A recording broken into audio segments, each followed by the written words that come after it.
Olá, obrigado pela presença de vocês. Sendo mais uma atividade aqui do nosso primeiro Fórum Metrô. O Fórum Metrô é uma atividade que é um braço do Metrô, o Festival Universitário Brasileiro. Esse ano a gente vai ter a nossa 8ª edição, em setembro.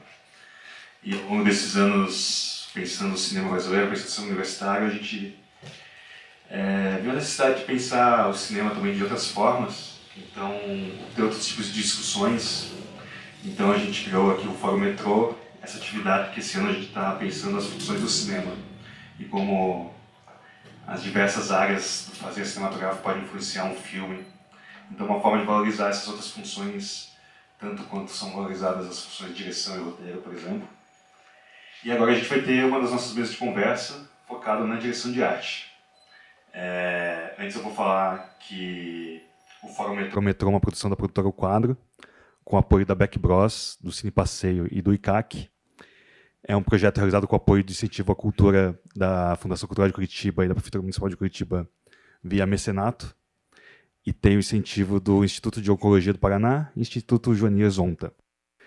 E hoje aqui a gente tem a presença de Arissa Machado, Fabíola Bonafilho e Fábio Alon, que vai mediar essa conversa. Deixo com eles aqui. Valeu, Christopher. Boa tarde, né? Bem-vindos também, né, ao Fórum Metrô. Bem massa, né, ter esse espaço para falar das diversas funções do cinema, né, para fugir às vezes dessa centralização que muitas vezes ocorre ao redor de algumas poucas funções e não de todas, né. Me convidaram para mediar, né, essa conversa. Eu sou Fábio Alon, né, como o Christopher já falou. Sou formado em arquitetura, sou formado em cinema também. Sou professor... Umas cortadas. Oi. Sempre acontece, não interessa o lugar, é sempre assim, né, microfone. Sou professor de cinema também na Faculdade de Cinema aqui da Faculdade de Artes do Paraná. Trabalhei muitos anos como diretor de arte no começo da carreira, né, porque era arquiteto, então fazia um certo sentido. Depois migrei mais para a área de direção, né, mas dei muitos anos de aula de direção de arte, né, então um mínimo, um pingo ainda eu lembro ali para poder extrair alguma coisa da conversa aí. Hoje a gente está, para não se alongar muito nas introduções, já que o nosso tempo não é tão longo, né, e que interessa mais, acho que a interação com vocês, assim, né, depois da conversa, né, vocês perguntarem coisas. Eu já vou passar para elas mesmas se apresentarem, né? Já tive a oportunidade de trabalhar com ambas, né? Então é legal, assim. Já trabalhei com a Arícia recentemente num longa, que ela foi diretora de arte, eu fui diretor. Com a Fabíola já faz uns anos, né? Uns 7, 8 anos, num piloto de série, que foi direção de arte também, eu fui diretor. Então vou passar a palavra já para elas se apresentarem. Eu tenho umas perguntas na manga, assim, caso vocês não cumpram com o papel de vocês decentemente no final, mas esperamos que elas não precisem sair do bolso, né, e que vocês massacrem de perguntas, né. Então elas vão falar um pouquinho sobre a função, o que faz, trajetória delas, quem são essas pessoas, né, do que se alimentam, como a gente chega nelas para começar a trabalhar, né, enfim, dicas aí que podem ser úteis, certo? Então vou começar primeiro com a Arícia, que a gente combinou, depois com a Fabíola. Oi, gente, boa tarde. Obrigada pela presença, obrigada pelo convite também, né, para estar aqui falando sobre direção de arte, né, essa função que eu acho que ainda tem muito a ser desmistificada, assim, né, no cinema. E eu preparei uma apresentaçãozinha, não sei se dá para colocar aqui, selecionei algumas imagens, né. Acho que está abrindo, enquanto isso, acho que eu posso me apresentar. Né, eu sou Arissa Machado, eu sou formada em cinema, na verdade tem uma dupla formação, né, porque antes eu me formei em biologia, né, antes eu me formei em biologia e depois eu fui para cinema, trabalhei com teatro. Aqui eu compilei algumas imagens, né, de trabalhos curtas publicitários também. Eu comecei a trabalhar no cinema logo quando eu estava fazendo a graduação de cinema e audiovisual na Unespar. Assim, eu já tinha tido essa experiência no teatro, né, de estar lidando com esses elementos concretos que estabelecessem um percurso assim para atores, enfim. Então, aqui tem alguns curtas, também trabalhei. E eu comecei como estagiária de arte, fui para segunda assistente de arte, produção de objetos, aí primeira assistente de arte. Trabalhei no Rio de Janeiro também como assistente de cenografia, né, muito com eventos também, né, nessa área. E também tem um pezinho na arte contemporânea, assim, nas artes visuais, né? Eu faço também videoartes, videoinstalações, instalações lumínicas, ilustrações, enfim, acho que pode passar assim, só um compilado assim de trabalhos, né, nos quais eu já trabalhei. E aí eu intitulei a minha apresentação de Direção de Arte, Atmosferas e Construções Espaço-Visuais aliadas à decupagem e à paisagem, porque eu selecionei duas produções nas quais eu trabalhei. Uma enquanto estudante, assim, lá em 2016, eu comecei a assinar a direção de arte em 2016. Né, já trabalhava como assistente de arte nessa época, mas é a partir desse ano que eu começo a assinar a direção de arte. E de lá para cá eu tenho identificado assim no meu processo essas ações, essas operações, né, de estabelecer limites, assim, o que eu chamo de estabelecer limites, assim, estabelecer limites endógenos, né, esses limites que um artista impõe para si mesmo, que é o ato de criar um conceito de arte para uma narrativa que sustente essa narrativa e que envolva o espectador nessa narrativa, e essas operações que são estabelecidas por limites que eu chamo, né, assim, de exógenos, que aí tem a ver com lidar com os recursos que a produção tem à mão, assim. Isso é orçamento, isso é tempo, isso é também, muitas vezes, a locação e a paisagem nas quais o filme, né, ele vai ser filmado, vai acontecer. E aí a primeira produção, pode passar, foi uma produção que foi feita no âmbito universitário e totalmente em estúdio, assim, a gente tinha pouquíssimo orçamento, e geralmente quando a gente pensa em produções universitárias, a gente pensa sempre em locações, enfim, e nesse caso não, né? A gente criou uma paisagem em estúdio, a gente criou todo a questão espaço-visual desse filme chamado Aiko, né, em estúdio. Esse filme foi dirigido e fotografado pelo Felipe Prado. E foi um grande aprendizado para mim. Acho que foi o segundo filme que eu fiz a direção de arte. Né? E aí que eu entendi, assim, e é o título também dessa primeira parte, né, que a direção de arte ela trabalha muito assim promovendo índices espaciais que são capturados pela câmera, e o espaço diegético em si, o espaço da narrativa em si, ele vai ser completado, ele vai ser imaginado de fato pelo espectador, né? Então foi uma produção em que eu trabalhei muito de perto, assim, com a fotografia, com a direção, justamente porque a gente tinha pouco orçamento, o storyboard foi fundamental, assim, para que a gente não dispersasse o dinheiro que a gente nem tinha, né, para fazer essa produção.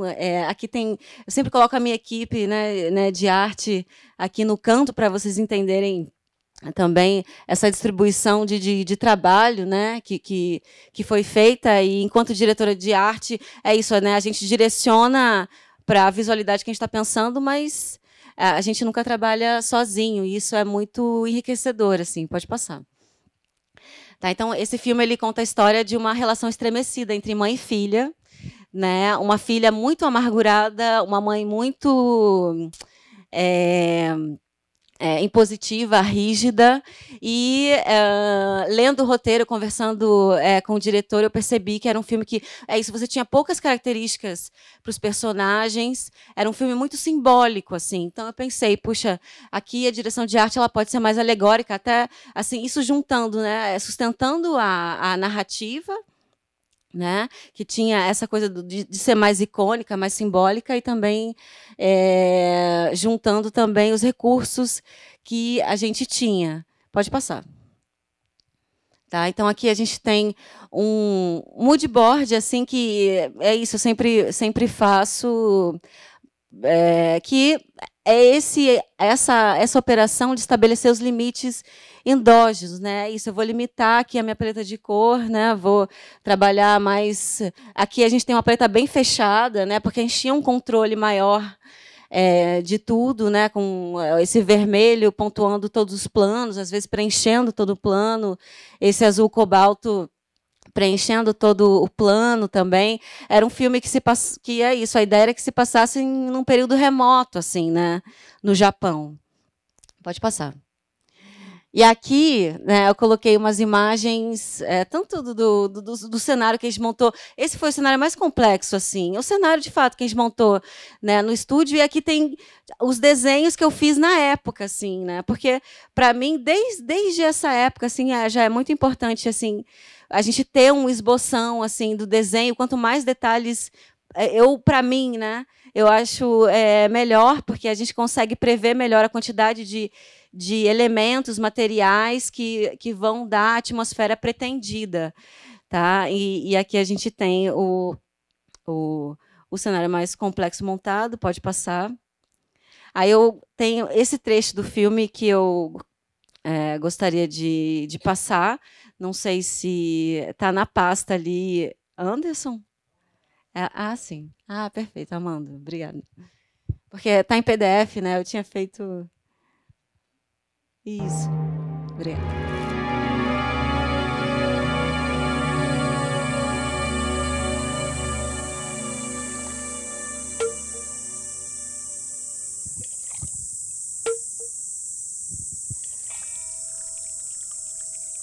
Então, ele foi um filme que teve o storyboard, assim. Então, todas as ações elas estavam bem, assim, concentradas ali, descritas. Eu sabia exatamente quais elementos eu precisava para trazer a atmosfera que eu pensei ali nesse estabelecimento do conceito, né? 一歩下がってゆっくりと抱きしめて最後に優しく包み込むときめきながらガラスが壊れると同じように肌が裂けていく音を聞く最後に我がを忘れる中胃の中で針が湧き立つように感じるあなたの目きれいに視界が消えていくあなたの仮面がやっと顔に変わっていく力尽き最後の一息が赤々しく逃げるように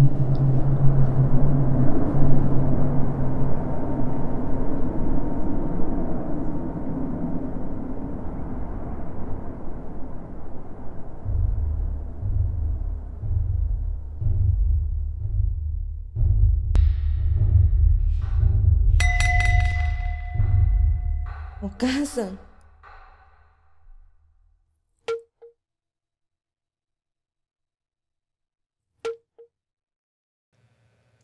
Então, isso, nesse curta-metragem que a gente fez na faculdade, né, você tinha esse fim, né, a personagem, a filha, acabava matando a mãe, e daí tem esse final que ela reflete, né, sobre isso. Acho que a gente pode voltar para a apresentação, não sei quanto tempo eu tenho mais, né, mas acho que seria bom. Perfeito, ótimo. Né? E aí foi muito importante assim ter o storyboard, sabe? Porque se eu tenho o storyboard e a decupagem assim bem delineada, né? Porque se eu tenho essa ação, né, que é essa câmera que ela varre o chão e daí você tem esse sangue que escorre, vai até o fundo, e daí você tem uma silhueta de um shoji ali, e a silhueta da personagem, né? A gente pensa, como que a gente vai fazer isso? Né? Beleza, a gente gravou em estúdio, a gente montou um jardim, uma paisagem, beleza, ali para o plano final, mas essa cena em específico, a gente ficou ali batendo a cabeça, né? Eu, diretor de fotografia, né, como que a gente fazia, e aí a solução foi fazer uma maquete que fosse bem funcional para que tivesse esse percurso, desse líquido luminescente, né? A gente trabalhou com tinta, essa tinta luminescente, né? Com a luz negra, enfim, e conseguiu, né, esse efeito. Então, nesse caso, assim, a decupagem, o storyboard, ele foi fundamental, porque a gente não tinha muitos recursos, então a gente pensou exatamente nessa construção da narrativa pelos planos, né? E aí agora acho que a gente vai para outro filme, né? Que é o último longa que eu fiz, né? Com a direção do Fábio Alon, que é o Sol das Mariposas. E obviamente que o guia maior para a gente construir a atmosfera, a visualidade do filme é a narrativa, né? A gente precisa sustentar essa narrativa, mas aqui o índice que impulsionou muito a criação foi a paisagem. Porque é isso, eu sou carioca, né? Sabe? Eu sou praieira, né? Enfim, não conhecia o norte do Paraná, né? Então, e esse filme foi peculiar, porque o processo foi peculiar, porque a gente, muito antes, né, de filmar, a gente visitou o norte do Paraná, né? E a gente ficou um tempo lá, a gente foi... acho que pode passar... Né, o filme ele conta, assim, só falando da atmosfera, assim, não vou dar muito spoiler, né? Mas ele conta a história de uma mulher que ela toca sozinha um sítio ali nos anos 70, né, nesse período em que você tem o declínio das culturas de café, em que você tem o incentivo, inclusive, do governo para que os agricultores eles tenham outras culturas, né? E aí, em 1975, você tem a grande geada que acontece aqui no Paraná, que acaba, de fato, né, com as culturas cafeeiras. E essa mulher, ela vive nesse contexto, né, que já é um contexto assim bastante desafiador, né, mas não só isso, né, o filme ele foca no contexto ali dos anos 70, numa região remota, né, rural, enfim, em que essa mulher também, né, sofre uma série de opressões, assim, é isso, é um contexto patriarcal, machista e tal. Né? Então, a ideia, não só ela, né, mas todas as personagens, enfim. Então, a ideia foi continuar, né, trabalhar com esse ambiente, essa atmosfera mais áspera, assim, né, né, trazer para a arte, de fato, um ambiente, uma atmosfera densa, assim.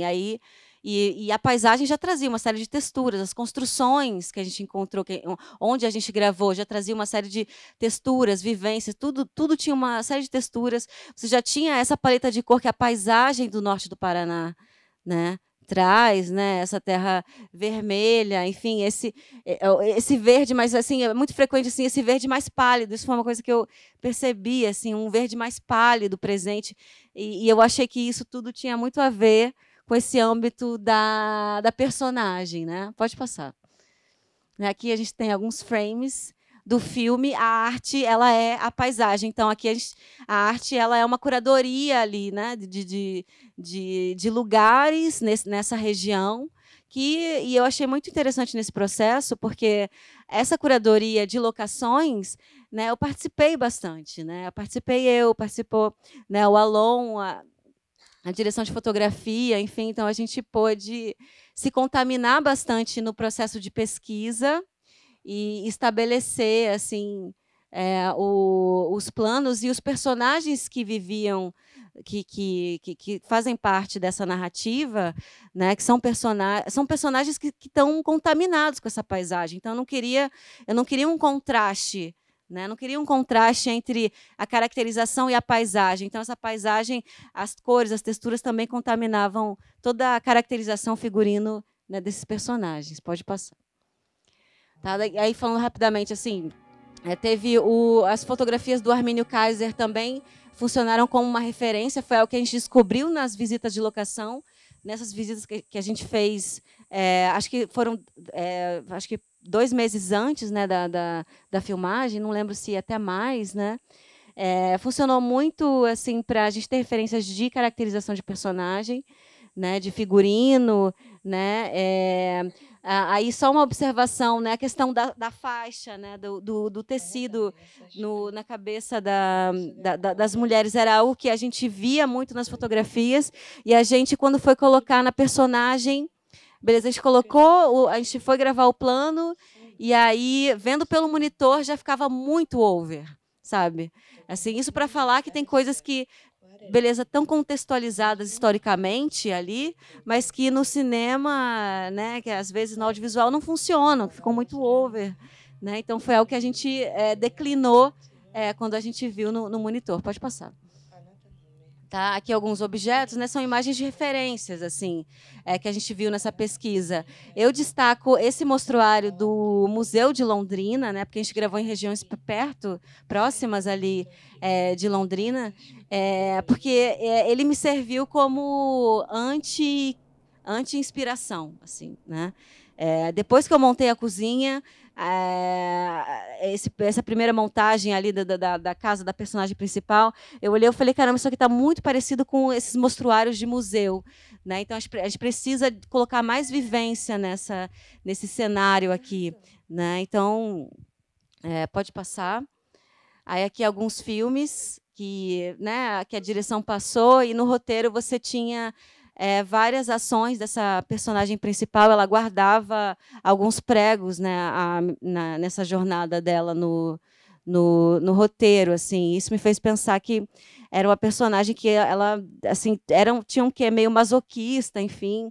E aí assistindo o filme do Haneke, o Fita Branca, né, eu percebi em alguns cenários não só a textura, né, a questão da composição me chamou a atenção, mas também os pregos, né, os pregos aparentes ali na parede que eu usei como um código assim para acentuar esse ambiente opressor, né, nos cenários internos do filme. Pode passar. Aqui tem algumas imagens de referência e também alguns layouts assim que a gente fez para estudar né, os cenários, o que a gente precisava colocar, enfim. Eu acho que as cores que eu vi ali na paisagem eu encontrei nas obras do Richard Tillman, né? Esse clima e proporção de cores estavam muito presentes nessas fotografias muito pictóricas dele, que tem inspiração também no Edward Hopper, né? Nas obras do Edward Hopper. E esse artista tem uma série de mulheres, uma série que fala, né, uma série de pinturas que fala sobre solidão. E aí, pesquisando isso e vendo essas pinturas, eu comecei a, puxa, né, você tem a presença dessa cadeira ali vazia, né, nesse espaço. Acho que isso pode simbolizar um certo clima de solidão, né? E aí eu quis trazer isso para os ambientes do filme. Né? Depois fui adentrando, né? Aí tem fotografias, a questão da cadeira vazia como esse símbolo, né, de solidão. E aqui alguns, né, como eu falei, alguns layouts. É um estudo, né, que eu acho que é importante, assim, que esses estudos me dão mais segurança, sabe? O que eu preciso fazer para trazer o clima que eu pensei ali, que é tão abstrato, né, que tem tantas referências, de fato, para a locação. A locação já me traz... Isso aqui é uma colagem, né, no Photoshop. Né, uma colagem no Photoshop, né, já tinha uma locação e tal. Aí trago alguns elementos que eu estou pensando em colocar. Será que dá conta? Será que não dá? Né, então, eu acho importante esse estudo pelo desenho. Assim. Pode passar. E, finalmente, eu trouxe aqui alguns frames do filme e algumas fotos de algumas fotografias, né, que o Steele, né, o fotógrafo Steele fez do set, sabe? É isso, né? Esse verde pálido. Ali você tem um contraste, mas ele não é tanto assim, porque é um vermelho que ele é mais para o vinho. Né? Então, tudo isso também partiu de um repertório, né, que eu fui criando nessa visita de locação. Né? Eu acho que aqui a gente tem alguns frames do filme e eu acho que é muito inspirado nessas obras do Richard Tillman. Pode passar. aqui um outro frame do filme, e é interessante, porque esse foi o primeiro filme em que eu participei do processo de colorização, de pós-produção, né? Que isso não é comum, mas acho que foi super importante, foi super legal, assim, porque justamente a gente estabelece uma série de códigos ali no conceito de arte que podem simplesmente cair por terra, né, ali na pós-produção. Então, esse verde pálido está na vegetação, ele está nos interiores também, né, nos cenários, enfim. Né? Pode passar. Aqui mais uma imagem de um dos cenários, né? Essa é a cozinha que eu lembro assim, quando a primeira vez que eu dressei tudo, né? Já tinha feito a pintura e tal, a texturização das paredes. A primeira vez que eu dressei, eu olhei assim, nossa, isso aqui está com muita cara do cenário dos mostruários do museu, né? De Londrina. E aí puxa, cara, vamos colocar uns elementos gráficos. Tem criança nessa casa, então vamos colocar umas pinturas infantis, né? Um ou outro santinho ali. Então, sabe, esses detalhes que fazem a coisa ter vida, né? Isso, o trabalho da direção de arte, acho que é meio que esse trabalho de perito ao contrário, né? Ao invés da gente estabelecer o cotidiano a partir dos indícios que o suspeito, né, traz no lugar onde ele mora, enfim, no lugar do crime, a gente constrói isso, né? Pensando em trazer a narrativa para os personagens, né, da cor para os personagens. Pode passar. Terminando aqui, aqui tem também o cenário de uma capela que a gente fez do zero, né? A gente tinha uma locação onde a gente ia filmar, mas ela caiu por questões logísticas, então a gente fez todo o dressing aqui. Então é isso, né? Essa cor, essa paleta super terrosa, assim, né? Pode passar. Estou terminando, gente. Aqui essa é uma foto still, né? Desse mesmo cenário. Pode passar. Né? Uma foto da personagem, né? O figurino dela, assim, acho que era isso, né? O figurino dela, ele complementa a paisagem. A paisagem ela se contamina com a paisagem, assim, né? E para essa personagem específico, né? Eu fiz muita analogia de uma flor murcha, assim, né? Então quis trabalhar com esses roxos, esses vinhos e tal. E é isso, gente. Eu acho que eu tentei compilar aqui várias informações. Acho que passei um pouquinho do tempo, mas obrigada e é isso. Como é que funciona agora? Boa tarde, pessoal. Obrigada pela presença, pelo convite aqui do fórum. É tão importante ter esse momento da direção de arte, né? Até, não sei se vocês conhecem, tem o perfil da Brada no Instagram, que é um coletivo, né, de diretoras de arte brasileiras que começou na pandemia, justamente para discutir essas questões, né, de que quando que a direção de arte está presente nos festivais, como muitas vezes não é acreditado, muitas vezes não existem lugares de fala para a direção de arte, muitas críticas também de filmes focam muito na direção, na fotografia, mas a arte não é muito comentada. Então, eu acho muito importante esse espaço aqui para a gente falar da arte, né? E tudo que ela compõe e tudo que ela traz aí para um filme, né? Junto com os outros, com a direção, com a fotografia, com toda a equipe, né? Essa arte tão coletiva. Eu venho também da arquitetura, né? Me formei em arquitetura em 2003 para 2004. Trabalhei de início na arquitetura e depois comecei meio que me desiludir com a área. Achei meio quadrado para mim. Estava com vontade mais de fazer umas nuvens de algodão do que de construir prédios. E aí eu comecei a ir para o lado da cenografia teatral. pela facilidade de família, meu pai é italiano, acabei conseguindo ir para a Itália, fazer um curso de cenografia teatral. E trabalhei lá também, num ateliê de cenografia, sempre gostei muito da mão na massa. Vim para cá já com a coisa da mão na massa também e com um certo... começando a me abrir para outras situações. Lá na Itália, eu tive um professor, esse meu professor de cenografia, ele já trazia alguns trabalhos de propostas, por exemplo, de fazer um cenário para TV, né?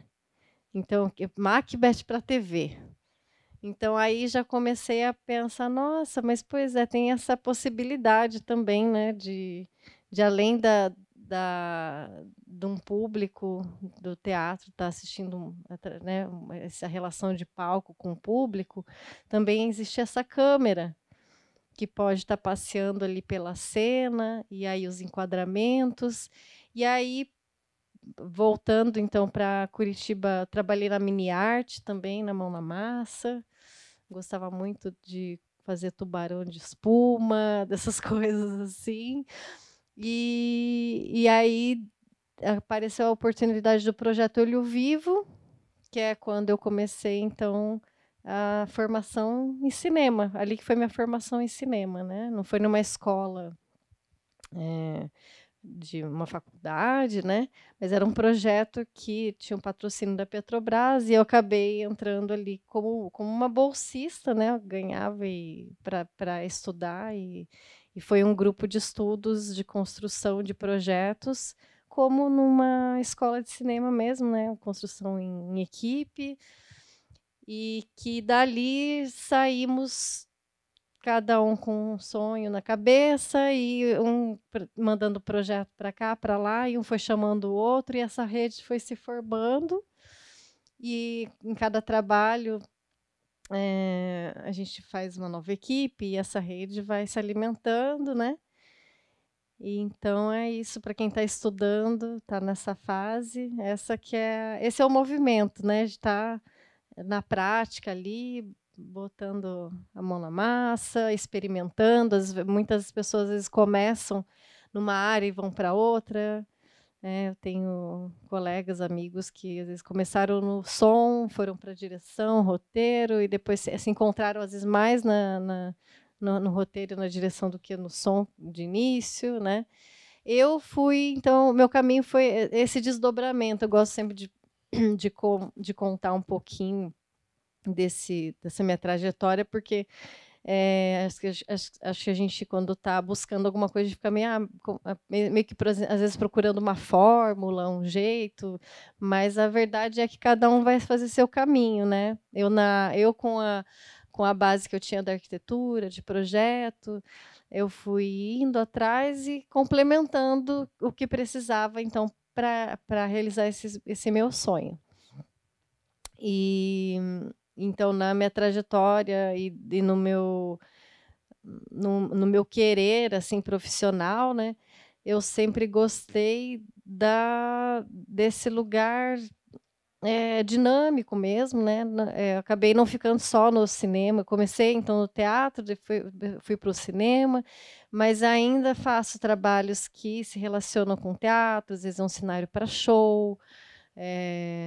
Também no audiovisual já fiz trabalhos de cenografia, né, onde eu colaborei como cenógrafa em filmes onde já tinha um diretor de arte. A cenografia eu uso muito em todos os projetos, porque mesmo às vezes não tendo um recurso para ter um cenógrafo, eu encaro ali a cenografia junto do trabalho da direção de arte, né? Então, depende de cada projeto, a dinâmica de como eu vou trabalhar. E também, ultimamente, fiz alguns trabalhos mais voltados para a expografia, nessa onda de exposição imersiva, né? Eu fiz um em São Paulo sobre o pintor Monet, trazendo essa construção de conceito e cenografia para exposição, para linkar com a coisa imersiva e do trajeto do público até chegar na área imersiva, que é aquela onde tem as projeções, né? E então acho que é um trabalho que leva para um lugar bem flexível também, né? Por trabalhar em várias áreas, não só do audiovisual. O teatro também é algo que eu amo muito, né? Acabei não ficando mais. Acho que algo que me trouxe para o cinema também foi a possibilidade de poder estudar mais e ter mais acesso a recursos do que o teatro, do que chega de teatro, do que eu gosto de teatro aqui. Mas acho que é uma área bem da guerrilha mesmo, né? De fazer acontecer, assim. E se você pode passar um pouquinho, por gentileza? Aqui, então, essa primeira imagem é do Monet, daí tem do Estômago, o Deserto Particular, que eu fiz a parte de Curitiba. O caso Evandro, que tem uma pegada mais documental, né? Então, a mesma parte de Um Homem é o primeiro longa que eu assinei como diretora de arte. Então, desde 2008, mais ou menos, foi quando eu comecei nessa área mais ligada como diretora de arte e cenografia, mas eu não assinava todos os projetos, eu fiz muitas assistências, gostava muito disso, de participar de produções onde eu trabalhava como assistente enquanto eu estava criando essa segurança, né, de assinar o meu longa, digamos, o meu curta, tal. Enquanto eu assinava, eu também estava absorvendo ali a experiência e o jeitão de cada diretor de arte, tentando trazer o que de melhor de cada um para mim, né? Naquele lugar de realmente aproveitar da experiência dos outros para, né, para o meu crescimento. O Chacal, que é um desdobramento da trilogia Tarântula. Tem o Tarântula, o Chacal, e ainda tem um outro que está para vir, que foi o curta. O Tarântula foi um curta que meio que foi uma virada assim de carreira para várias pessoas, para mim, para a Marja, até o Ali, que já estava nos longas, mas deu uma projeção bacana, foi para Veneza, não sei o quê, e foi um curta bem baixo orçamento, né? E que, não sei se vocês assistiram, mas tem no YouTube. Hoje em dia já está liberado, né? Para quem quiser assistir. Lu e Ferrugem. No Ferrugem eu trabalhei como cenógrafa. E quem foi o diretor de arte foi o Thiago Marques, que era um diretor que já falecido, né? Mas que foi um cara que, para mim, assim, acho que foi a virada. Esse trabalho do Ferrugem não foi como diretora de arte, mas ali, como ele era um cara muito experiente, né? E trabalhar na casa de praia, que era uma casa que praticamente foi uma obra, a reforma não foi só uma intervenção, foi uma obra inteira de uma casa que eu acompanhei, que eu pesquisei, que eu produzi, né, como cenógrafa, com o olhar, através do olhar dele, das negociações que ele fazia, né, de como conseguiu atingir o que ele queria com a produção, assim, para mim abriu muito a cabeça, porque quando a gente às vezes está num filme que é baixo orçamento, às vezes a gente fica meio assim, mas nem vai dar para fazer muita coisa porque não tem dinheiro, né? E era um filme que tinha um pouco mais de recursos do que eu estava acostumada, tinha uma pegada um pouco mais estruturada, tanto que vieram profissionais de fora, de Curitiba, e justamente acho que pela Grafo ter trazido profissionais de fora, que já tinham mais experiência, né? O Thiago Marques já trabalhava em filmes tipo Tropa de Elite, né? Ele que era o diretor de Tropa de Elite, trabalhava na Globo, daí o fotógrafo era portuguesa, também trabalhou com diretores importantes, tal. Então, sabe, aquele lugar de você não está naquele pé, mas ao menos você está ali com aquelas pessoas e está querendo aprender, e você vai crescendo junto, porque são também, dependendo, quando a equipe tem esse lugar de fato, né, de se posicionar como uma equipe, todo mundo se ajudando, o clima de cinema mesmo, né, de construção em equipe, é um lugar tão prazeroso e tão de crescimento, que tem muita generosidade e para que todo mundo tenha espaço para criar, né?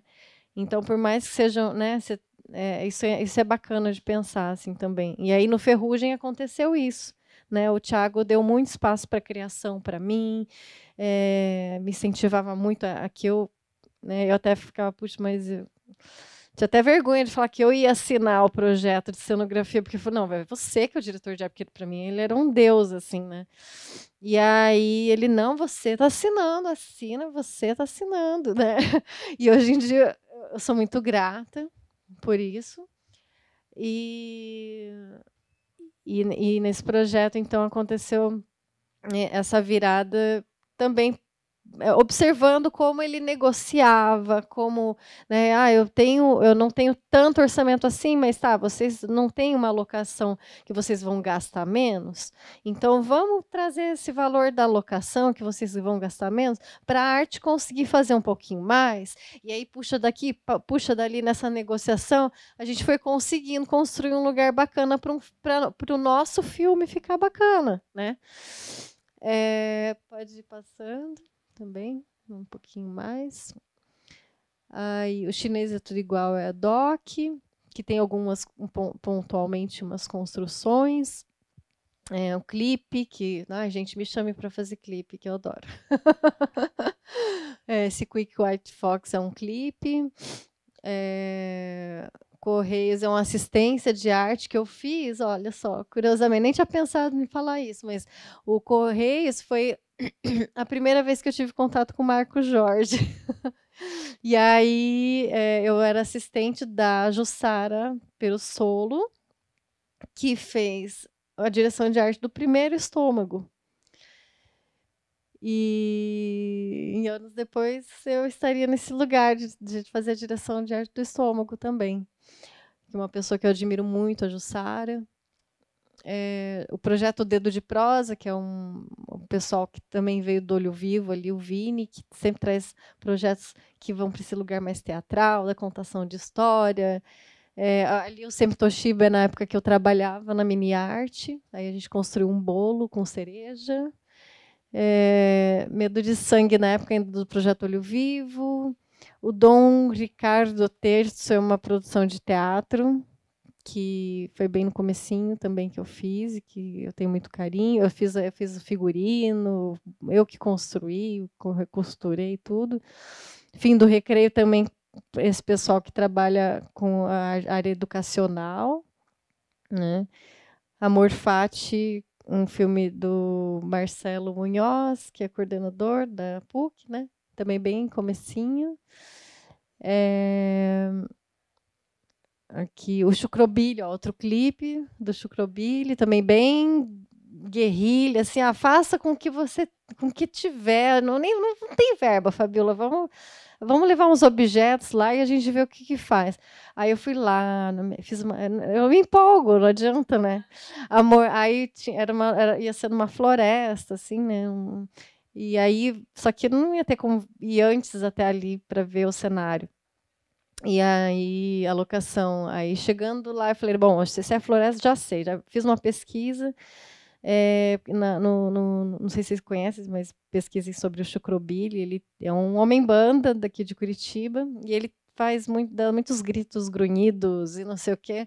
E aí, ele se veste de macaco para tocar, e aí eu fiz essas onomatopeias com as madeiras lá mesmo, mas levei umas madeiras porque eu não sabia se eu ia encontrar galhos no chão, e levei uns galhos para escrever essas onomatopeias e pendurar pela floresta. e aí um spray vermelho para marcar alguns troncos ali, e aí fizemos uma roda satânica lá no meio da floresta, e isso foi o clipe, sabe?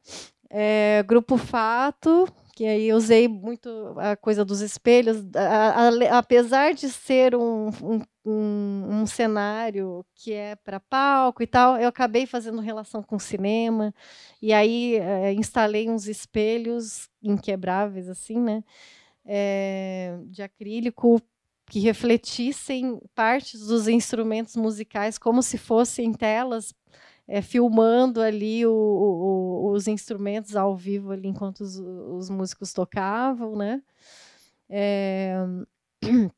O manual prático da Melhor Idade foi uma assistência que eu fiz para Luiz Parras, que foi um filme gravado em Foz, e tiveram várias atrizes dessas bem dinossáuricas, assim, e bem legais. Foi uma experiência bem bacana. O Coração que Falava Demais do Biscaia, então assim, é um apanhado de diversas experiências, e que até quando eu falo de currículo, às vezes ali tem no portfólio, né? O currículo, onde se formou, né? O que estudou, que é um lugar muito formal. E quando eu falo assim do meu caminho e tal, né? Eu gosto muito de pensar que cada um vai construindo a sua história, né? E eu, quando penso na construção, não penso só no lugar acadêmico, que eu acho que é super importante também, né? Mas esse lugar também do dia a dia mesmo, né? Como que a gente olha para as coisas, como é que a gente caminha na rua, o que a gente enxerga no dia a dia, onde está a poesia das coisas, né? Que acho que é isso que faz a graça toda do cinema, porque tudo é alimentado pela vida real, no fim das contas, e que a vida real tem tanta poesia e tantas coisas que a gente pode enxergar, né? E então, desse currículo, assim, além dessas coisas, eu penso muito na forma que cada um pode construir de olhar, assim, né? De diversificar o olhar, de se abrir para as coisas novas, e também de buscar outros tipos de formação, assim, né? Tem uma oficina de máscara, tem uma oficina de, sabe, tudo é, na Itália fala assim, tutto fa brodo. O brodo é o caldo, né? Tudo dá caldo. Então, quando a gente vai buscando, assim, o importante é ir atrás de coisas que alimentem a alma, né? E tragam esse lugar de busca poética mesmo da vida. E eu trouxe também um pouco do Estômago, que acho que é um filme, tem ali um outro arquivo.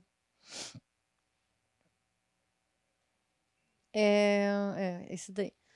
Eu trouxe umas imagens do Estômago, meio que me colocando no lugar de vocês, assim, que eu sempre, quando vou atrás de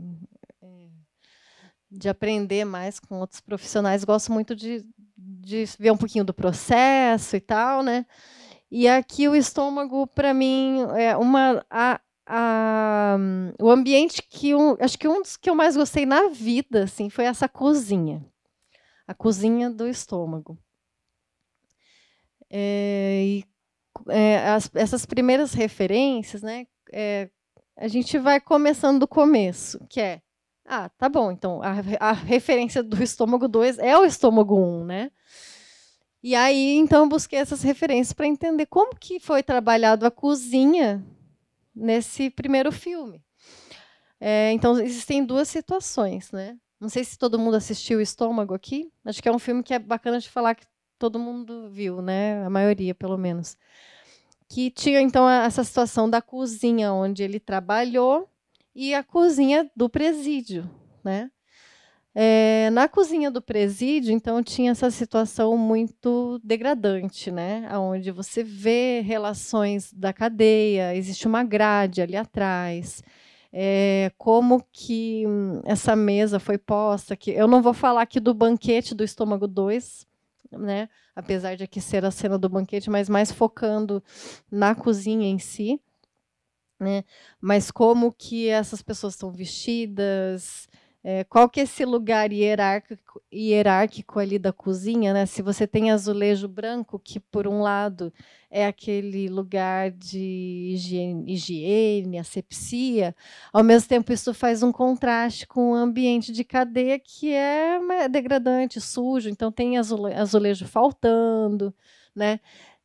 Os objetos que são usados na cadeia, eles fazem muito essa relação com o grau de periculosidade.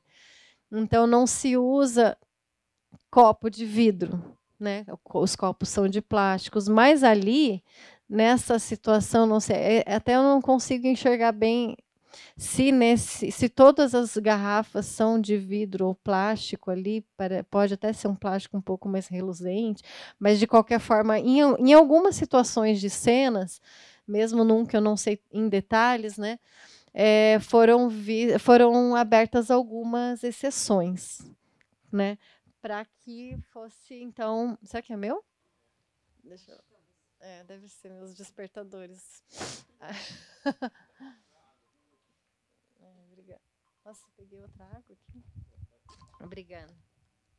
Desculpa, pessoal, eu tentei desligar tudo, mas eu tenho muitos despertadores aí. Então, então, como que a gente começa a construir esse espaço, né? Entendendo como um espaço de cadeia funciona, como que funciona. Então, qualquer objeto pode servir de arma. Então, a gente tem que construir esses códigos, né, a partir do conhecimento dessas regras. Ali, nesse caso do banquete, no caso de algumas cenas do Estômago, a gente abriu algumas exceções de liberdade poética para criar cenas sem tanta rigidez. Nesse caso aqui, né, a gente usou um pouco essa referência dos copos de plástico. No figurino também essa inspiração dessas malhas amarradas na cabeça, os paninhos e tal, né? Essa coisa mais desconstruída. E aí, o que acontece? Que você, no começo, você pensa, nossa, quando você assiste o Estômago 1, você fala, nossa, mas está muito bom, como que eu vou fazer isso melhor, né? E aí você começa também a estudar a nova trama, entender as novas relações que são estabelecidas nessa nova trama. E o que acontece? Que é o Nonato, no primeiro filme, ele está começando na cozinha, né? Está começando a se construir ali como um cozinheiro. Só que no 2 ele já é um chefe. E essa figura do chefe, ela é relacionada com o poderoso chefão, né? Porque tem a coisa da máfia e tudo mais. Pode passar, por gentileza. Aí, então, eu comecei a buscar nesse processo, né, outras referências, que eu acho que também Carandiru deve ter servido de referência para o Estômago 1, né? E acho que a cozinha do Carandiru me inspirou bastante, porque tinha muito essas fumaças, essas coisas penduradas, assim, esses panelões e tal. Mas foi um lugar de referência não só para a cozinha, mas para outras situações também. Pode passar. Esse filme, apesar de não ter nada a ver com cadeia, o que aconteceu? Foi um convite do Marco Jorge, enquanto a gente estava em processo, bem no comecinho do filme. Como ele faz a curadoria aqui, ele também traz filmes que interessam também para ele, né? E nessa época ele trouxe esse filme, que é o Delicioso, que conta a história do primeiro restaurante na França. Porque antes os restaurantes não existiam, os cozinheiros eles cozinhavam para a corte. Então o público comia em casa, né? Era um luxo você poder ir num restaurante. E aí, então, é o processo dessa criação desse primeiro restaurante. E assistindo esse filme, me acendeu uma luzinha, assim, né? De todos os elementos que eles trabalhavam nessa cozinha, né?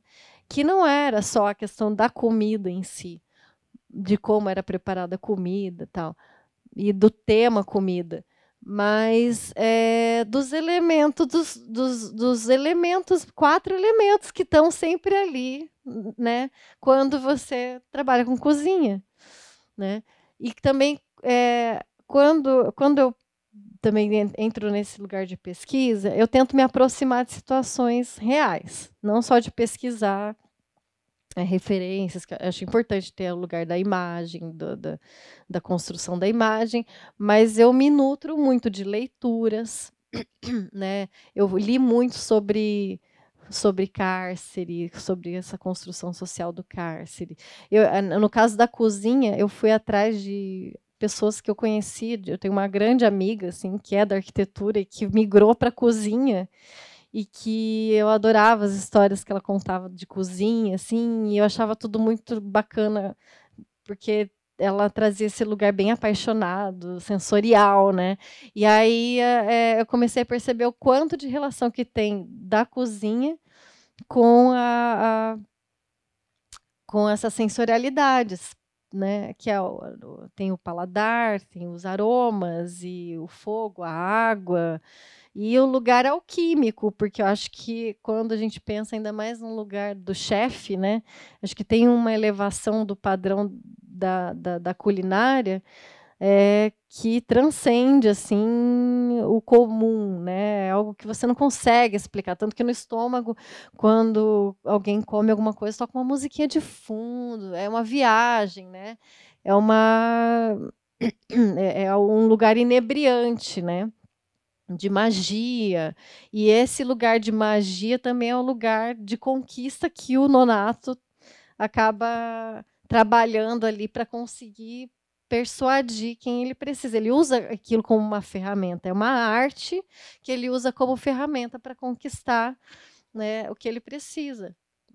Para crescer dentro da cadeia, para crescer no mundo e tal, mesmo sendo por um lado da psicopatia ainda, né? Mas acho que tem muito isso. E aí esse filme me inspirou muito, né, em observar como os elementos da natureza e dos elementos de alquimia também se relacionavam, e como que eu poderia trazer isso para o filme. E também tinha uma pegada, acho que talvez por ser esse lugar de construção mais histórico, assim, né? De trazer também a referência da arte natura morta, né? Que também se relacionaria com a Itália, aí no caso, né? Nesse lugar de arte. Então, esses desdobramentos, acho que a arte é muito isso, né? Para mim, quando eu penso na arte de um filme, eu tento ir para todos esses lados. É um lugar muito instintivo também, né? Mas que eu uso como ferramenta mesmo, desdobrar em artes diferentes, né? Não me focar só em referência de filme, ou só referência disso, daquilo, mas que eu olhe também como eu percebo a vida, como eu sinto, tentar captar de pessoas que estão sentindo perto de mim, no caso, essa minha amiga, que é chefe de cozinha, né? E fui me alimentando dessas coisas.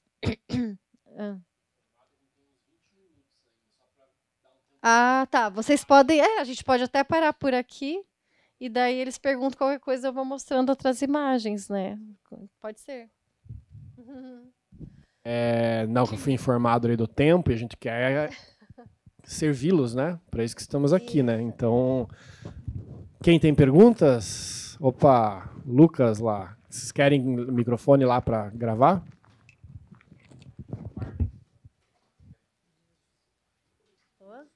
Não, mas essa que era. Eu queria ver as imagens do Oi, tudo bem? Eu sou o Lucas. Eu tenho 2 perguntas, uma para Fabiola e uma para Arícia. Para Fabiola, você falou que em Deserto Particular você tinha trabalhado na parte de Curitiba, né? E eu sei também que em Estômago 2 tem 2 equipes, né? A do Brasil e a da Itália. E eu queria saber como que foi esse diálogo com a outra equipe, como que foi essa comunicação. E para a Arícia, você tinha mostrado uns esboços da casa, do Sol das Mariposas, e eu queria saber se vocês já tinham essa casa, ou se vocês buscaram essa casa, como que foi essa decisão, sabe? Bom, no Deserto Particular, foi uma situação imprevista. Então, eu assumi a arte de supetão, assim, teve um problema lá com a produção, com o diretor de arte que estava lá na Bahia, e coincidiu com o final da Bahia, né, da parte da Bahia. Aí o Ali solicitou que eu entrasse para substituir, mas como eu já estava finalizando a parte da Bahia, eu faria a parte de Curitiba. Aí no início eu me preocupei, falei, mas como que eu vou fazer isso, gente? Eu não estou sabendo do filme, que paleta que ele usou. Aí eu pedi até, mas você não pode me mandar pelo menos uns frames, né, alguma coisa? Ele até me mandou alguma coisinha, mas era tão corrido, foi tão corrido que foi aquela coisa assim. Eu interpretei o roteiro com a carta branca do Ali. E ele falou, olha, fica tranquila, porque é outra fase do filme. Tem uma fase em Curitiba e uma fase na Bahia. E aí a minha paleta foi a paleta que eu criei. Não foi, né? Mas o que eu acho que, né, que quando você lê um roteiro, e quando a gente fala de direção de arte, a gente não pode também se resumir a paleta de cor. O que acontece é que a gente interpreta o roteiro e a gente absorve e decodifica aquele roteiro numa atmosfera. A atmosfera que eu interpretei foi aprovada pelo diretor, quer dizer que então estava ok, né? E aí eu toquei daquela forma, e quando eu assisti depois o filme montado, eu falei, nossa, tem coisas que não tem explicação, porque parece que a gente conversou, sabe? Tem elementos que realmente se conversam e que não estava planejado, mas acho que daí vem essa segurança, né, de que o roteiro é o caminho que a gente vai trilhando, e se a gente estiver bem consciente do que a gente está fazendo e interpretando, a gente vai chegar num lugar que realmente é o que o filme está pedindo, né? Então, acho que eu fiz o que o filme pediu e aí deu certo, sabe? E no Estômago, de início, também aconteceu uma situação assim, que já existia essa situação de que uma equipe seria brasileira e a equipe da Itália seria equipe italiana, porque era uma coprodução. Nem o diretor de fotografia daqui foi para lá, era outro diretor de fotografia também. E aí, quando o Marcos Jorge me chamou, ele falou, olha, então, eu vou te passar aqui o roteiro, daí você lê aí a tua parte. Aí ele passou o roteiro do Brasil. Eu falei, não, mas eu quero ler o roteiro inteiro, porque eu quero saber como que eu vou relacionar com o roteiro. Eu quero ver as imagens também das locações, me passa alguma coisa do que tem na Itália, né? E aí ele me passou umas imagens do cenário de lá, mas nada também que fosse super influenciar, assim, né? O que eu ia, mas acho que é legal ter pontos de contato, né? Mas eu não tive nenhuma conversa com o diretor de arte de lá. E acabou que, como nós filmamos antes, eles acabaram também, acho que, se baseando mais na nossa arte, no nosso filme que nós construímos aqui, para fazer a parte deles depois, do que o inverso, né? Então, o que aconteceu foi que foram independentes, né? Mas eu, quando interpretei o roteiro completo, eu tentei meio que fazer construir a arte já pensando nesses pontos italianos também, né? Mesmo sem saber como que eles iam fazer. Né? E também só por ter a referência à Itália, né, eu também trouxe muitas coisas da Itália para o Brasil, que eu acho que tinha essa conversa, né, muito no filme do Brasil, Itália, Itália, Brasil. E aí meu pai é italiano, eu tenho um pezinho ali também, e aí ajudou bastante. É isso. Oi. Então, não, assim, sobre a casa, né, do Sol das Mariposas, né, essa casa principal da protagonista, a gente a gente fez uma pesquisa de locação extensa, né, eu participando, a direção participando, e aí a gente chegou num lugar que, na verdade, o que interessava mais era o que a gente chama de tulha, né, que é onde ficam os sacos de café e onde você tem esse grande terreiro onde se seca o café. E lá tinha uma casa que eu e o Alon a gente gostou bastante, que é inclusive o primeiro layout que eu faço de uma cena inicial do filme, né, que você tem a protagonista na varanda, né, você tinha ao longo do filme essa protagonista na varanda tomando chimarrão, enfim. Isso pontuava o filme, essa varanda ela se modificava assim ao longo do filme, né, o contexto ali ficava mais duro assim ao longo da narrativa, né? A gente fazia algumas intervenções nessa varanda. A gente tinha visto essa casa nessa primeira locação, né? Mas era a fachada que a gente queria, né? A fachada ela já tinha uns desgastes de tempo, assim, era bem legal e tal. No fim, a gente não conseguiu essa primeira fachada, mas nessa mesma locação que o que interessava muito, assim, era a tulha e essas construções, né? De manutenção, né, do café, né, tinha uma outra casa que tinha uma fachada legal, tinha uma varanda também muito bacana, com cores neutras, assim, um bege, enfim, aí tinha um forno a lenha, né, esse vermelhão no chão e tal, e isso foi ótimo, assim, né? Então a gente aí mediu, o que interessava para a gente era essa fachada, o interior não.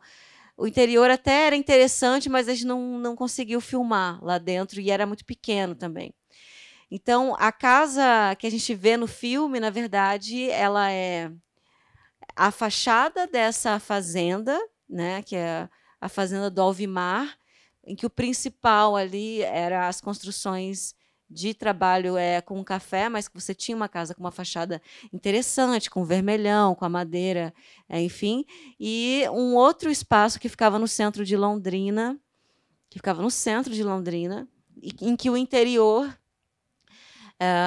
ele já continha uma série de materiais, né, com texturas, tijolo, madeira, né, tinha uns cobogós não, né, mas uma outra abertura assim também, né, de janela, enfim, que foi bem interessante para a gente, né? Essa casa no centro, em que a gente fez os interiores, ela era toda azul, assim, um azul bem, sabe, bem celeste, né? Assim, bem Rio de Janeiro, assim, né? E daí a gente pintou ela por dentro com esse verde pálido e casou bem, assim, com a outra casa que tinha essa fachada externa, essa varanda externa, e que ficava no mesmo terreno onde a gente tinha essas construções de tratamento do grão de café. Casou bem, assim, o tipo de janela, o tipo de porta, sabe, as cores, enfim.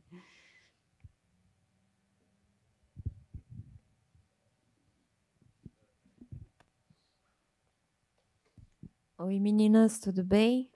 Eu fiquei pensando, primeiro a Arícia comentou sobre ter um material de segurança, quando você falou sobre criar essas plantas baixas ali, esses layouts, e agora a Fafá também pontuou sobre esse material de ter a segurança de que vem a partir do roteiro, né?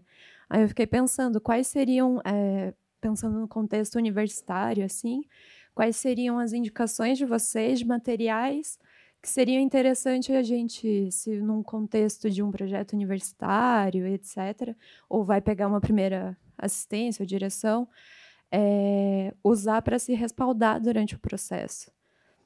Quais seriam esses materiais assim para se produzir, para começar a criar um projeto? Assim, o que eu acho importante, né? Essa planta baixa assim do espaço, né? Já com indicações assim dos principais volumes que vão estar presentes ali e das aberturas, né? De entrada de luz, né? Tamanho é isso, as dimensões de porta, janela, né? E o que você está pensando de colocar de volume principal. Eu acho que isso assim é fundamental, assim, né? Você trabalha numa locação e, obviamente quando você vai construir algo em estúdio também, né? Você tem muito mais, né, do que isso, assim, né? Também. Então eu acho que isso é fundamental, mas obviamente que eu acho que quanto mais assim você investigar pelo desenho, sabe, os cortes, né, desse espaço, assim, né, detalhes, enfim, né, do que você vai colocar ali. Beleza, se eu tenho, né, esse corte, né, longitudinal, enfim, mas para detalhar o quê, né? Para detalhar, não sei o que, estou pensando nesse tipo de papel de parede, estou pensando nesse tipo, né, enfim, de material que vai estar aqui. E aí eu acho que é uma coisa assim que pode ser simples, assim, né? É você sinalizar onde que vai ser o quê. E a quantidade disso, assim, né? Puxar as setinhas ali, né? E depois colocar a foto do material que você está pretendendo colocar ali, né? E obviamente que as dimensões elas vão te dar a quantidade de material que você vai precisar, e isso vai embasar o orçamento, enfim. Mas é isso, eu sempre falo que acho que a planta baixa com os principais volumes já te dá uma segurança muito boa. Quando eu falo dessa segurança do roteiro, né, eu acho que tem a ver também com quem escreveu o roteiro. Porque acho que o filme ele vem muito antes de toda a equipe chegar. Ele vem, geralmente é um diretor que já é o roteirista, né? Muitas vezes já é o diretor e roteirista, ou diretora e roteirista. E aí, através dessa conversa, junto com a interpretação de roteiro, né? Existe aquela leitura inicial, onde você lê você com você mesmo, de uma primeira leitura. E aí já vem algumas imagens, algumas situações. Mas o desdobramento disso, ele vai se alimentando dessas conversas com direção de fotografia. E aí que a gente vai encontrando esse lugar comum, né? Onde todo mundo está fazendo o mesmo filme. Então, acho que é bacana pensar nisso, né? No roteiro, como quem escreveu esse roteiro já pensou. Pode ser que não com tantos detalhes de imagem, dependendo do diretor. Tem diretores que são mais desse lugar tem mais noção dessa imagem que eles querem construir. Outros têm intuições que são colocadas no roteiro, né? Mas muita coisa já está ali, né? É isso que eu quero dizer, que daí, no caso, a direção de arte vai ajudar a trazer à tona esses elementos que estão ali no roteiro, essa atmosfera, né? Então, já aconteceram, por exemplo, de filmes que eu imaginei de uma outra forma, mas por conta de orçamento e tal, não foi possível executar da forma como eu tinha imaginado. Mas quando a gente está ali construindo o filme juntos, o primordial, eu acho que antes até dessas ferramentas, né, de construção, é chegar nessa atmosfera, que essa é a essência, né? Além de paleta, além de, né? O que é isso, né? Como que a gente vai chegar nesse clima de cena? Acho que é por aí.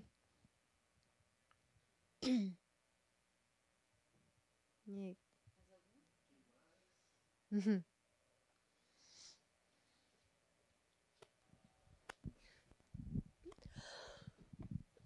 Oi, tudo bem? Meu nome é Bela. Eu queria fazer a pergunta para a Fafá, mas Arícia também quero muito saber a sua opinião. Em relação à diferença do processo de criação, de conceito de um produto ficcional para um documental, como, por exemplo, a série do caso Evandro. É algo que eu tenho muito interesse na pauta documental, mas eu tenho muito essa dúvida de como é esse processo de criação da arte para documentários e coisas assim. Obrigada. Bom, no caso Evandro, tinha uma questão que tocava essa reconstrução de cenas que, na verdade, com muita conversa com direção, fotografia, a gente entendeu que, na verdade, não era uma reconstituição de cena, mas era uma climatização, né, dessas cenas. E aí existiu, então, né, não tinha um personagem olhando para a câmera e falando, né, mas assim os personagens estavam ali interagindo, ilustrando aquilo que estava se delineando no filme, né. Então, e tinha uma questão muito de época, né. Então teve uma pesquisa no caso do caso Evandro, assim, de época e também desse clima de cena, que foi um mergulho horroroso em histórias de pessoas perdidas e crianças desaparecidas, né? E aí, quando você começa a entrar nesse universo desses filmes que falam sobre isso, sobre crimes, também vai se trazendo essa aura, essa atmosfera, né? Então, mesmo num caso de documental, para um documental, também tinha um lado bem ficcional ali, né? Ali não dá para dizer que é só documental, né? Mas acho que no documentário, acho que a gente pode encarar também como todos os filmes eles têm uma construção do olhar de alguém, uma edição e tal. E aí, ali, as interferências depende da direção também, como que vai se dosar esse tanto de interferências, né? Ou vai ser quão cru vai ser isso, né? E aí a arte vai entrando para dar as pitadinhas e trazer elementos que realmente façam, assim como na ficção, né? Elementos que realmente façam sentido para aquela trama, para aquele documentário, né? E, né, às vezes é uma composição, mesmo quando você está apontando a câmera para uma paisagem, você já está fazendo uma direção de arte ali, porque você está escolhendo aquele enquadramento, os elementos que estão ali. Então, por mais que a gente encare, né, faça um pouco essa separação mental, documental, ficção, né, acho que existe uma permeabilidade ali. É isso, eu vou opinar, né? Na verdade, a direção de arte para documentário eu ainda não fiz, né? Tenho vontade de fazer. Mas acho que é isso, né? É uma reconstituição, né? Geralmente que você faz de uma época para situar, para aproximar mais o espectador. Eu acho que talvez o que pegue mais seja a questão ética, né? Porque a gente acho que pode ser muito complicado a gente querer estilizar alguma coisa, né, que envolve pessoas autênticas, né? Pessoas autênticas, enfim, acontecimentos. Fatos, enfim. Então, acho que talvez o que eu penso, assim, caso eu faça, né, uma reconstituição nesse campo, né, da direção de arte de um evento que já aconteceu, acho que eu ia pensar bastante assim na ética de não isso, né, de não trabalhar com um certo artificialismo, não, trazer uma beleza, mas sim de trazer uma identificação, um realismo, né, ali para essa elaboração audiovisual, sabe? Acho que ia trabalhar bastante e pensar bastante nessa questão ética, assim.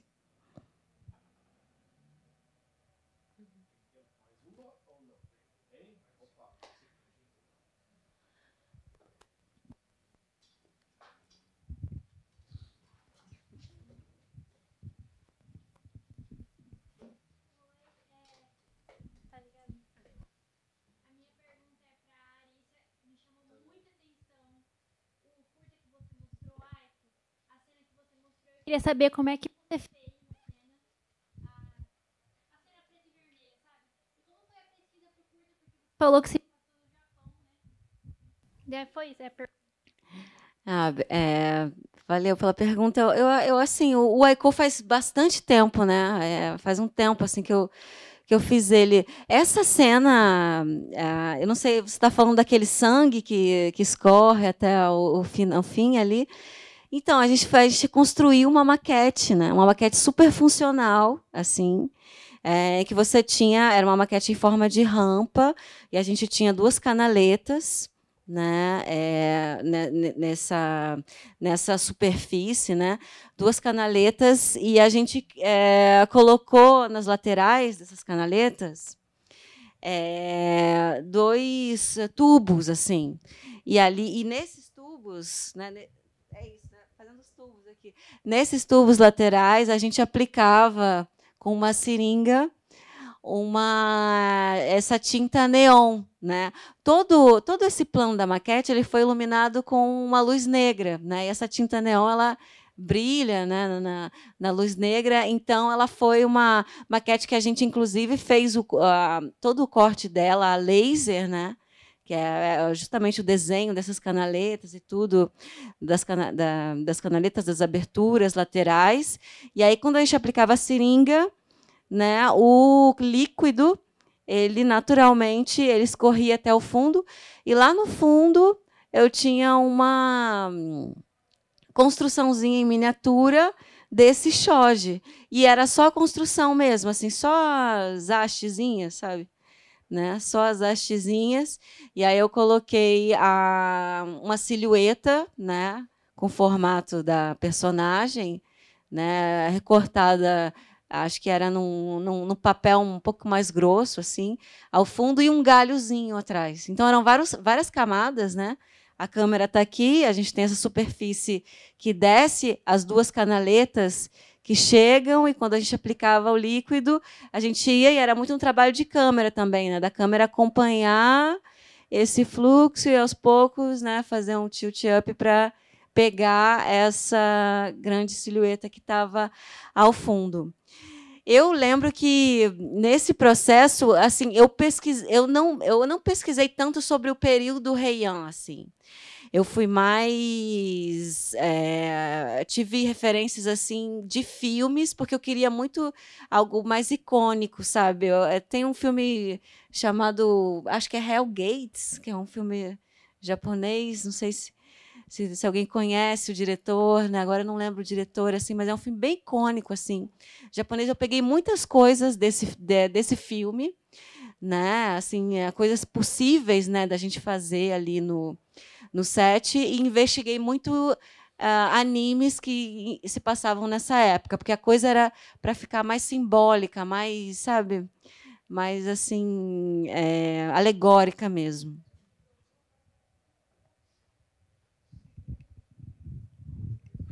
Opa, estão dando mais uma aqui, ó. Quem dá mais aí? Uma saideira lá no fundo.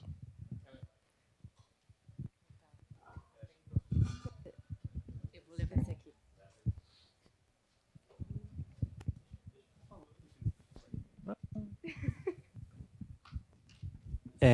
Oi, meu nome é Malcolm. Primeiro, eu gostaria de agradecer a presença de vocês.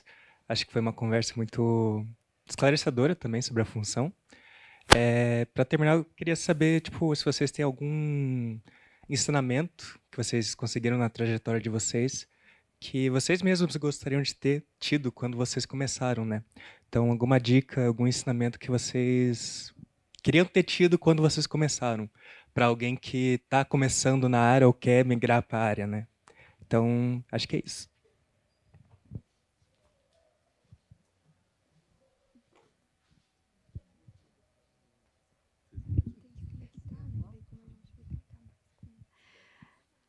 Eu acho...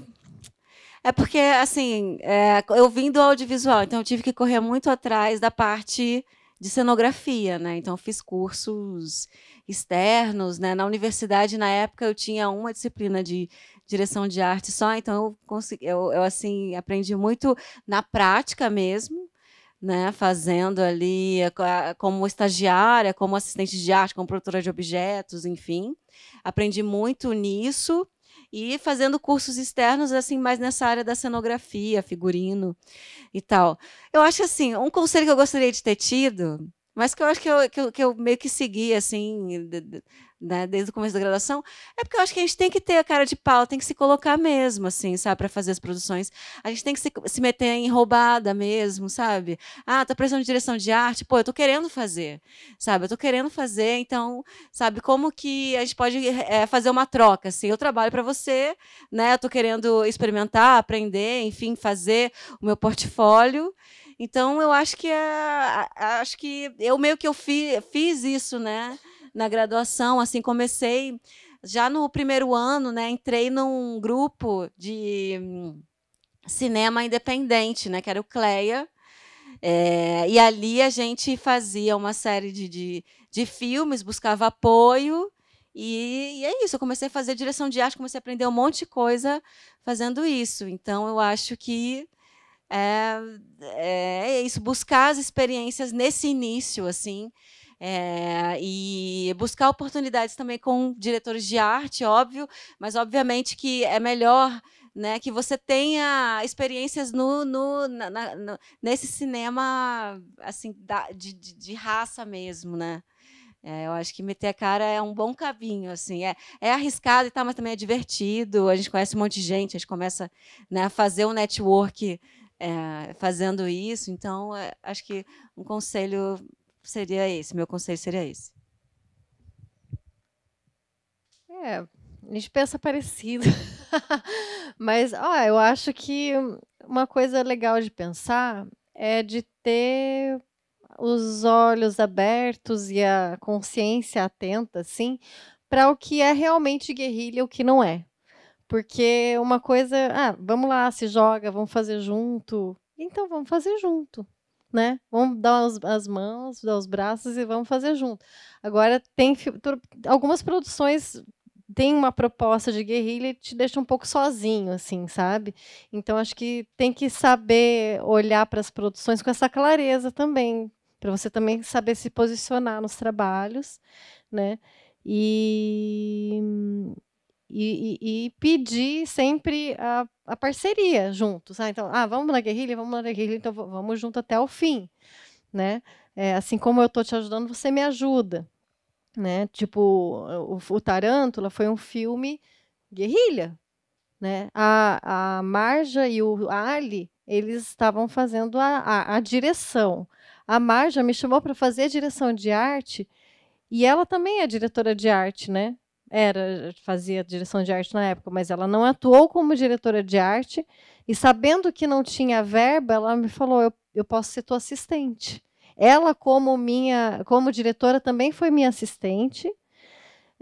O Ali Muritiba, eu tenho fotos para provar, tem dele instalando prateleira no dia da montagem, e aquilo foi guerrilha de verdade. Isso que é bacana e é gostoso do cinema, quando a gente fala de cinema coletivo, arte coletiva, é quando todo mundo está fazendo junto. Então, acho que tem que olhar isso, sabe? Sentir, tá atento, assim, com o coração atento, para você estar também nos lugares que você está confortável, para também você não cair em roubada e depois acabar fazendo trabalhos onde você está se sentindo desconfortável numa coisa que você ama fazer, né?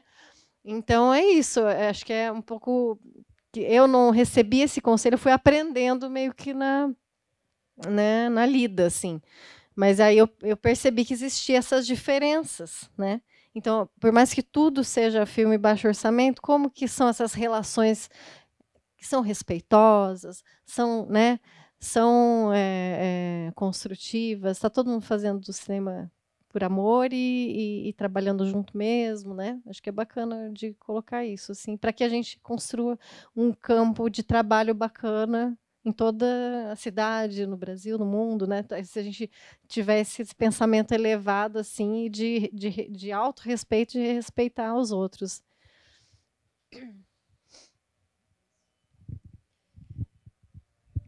Então, acho que é isso, né? A gente agradece muito, né, nossas convidadas, a Arícia, a Fabíola, né? Palmas para elas. E para o metrô também, né, por estar fazendo essa proposta, né, tão legal de falar sobre as funções, né, super importante. Às vezes a gente, sei lá, começa a trabalhar na área e acha que, enfim, todo mundo está trabalhando e sabe de tudo, mas nem a gente que está aí há anos sabe de tudo, né? Sempre tem uma coisa nova para descobrir.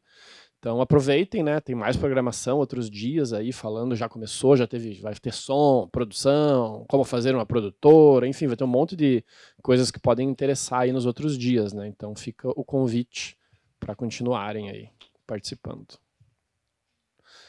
Fechou? Então tá bom, obrigado a todo mundo aí.